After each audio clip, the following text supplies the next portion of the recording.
Umuwi na ngayong araw sa Pilipinas sina Francine Diaz at Seth Fedellin. Galing nga ang dalawa sa bansang Amerika, kasama ang mga Dirty Linen cast.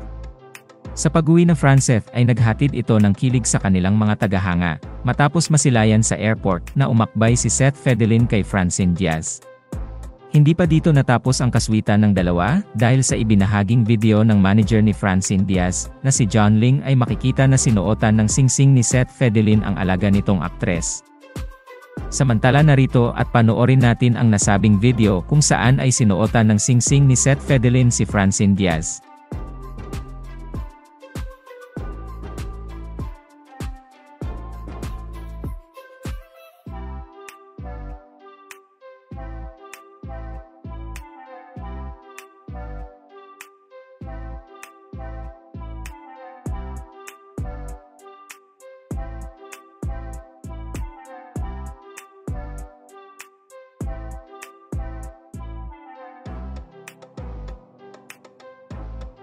Gayunpaman, dahil sa pagiging komportable ng dalawa sa isa't isa, ay maraming Franceth fans ang nagsasabi ngayon na mayroong pag-amin at sagutan na nangyari sa pagsasama ng dalawa sa ibang bansa.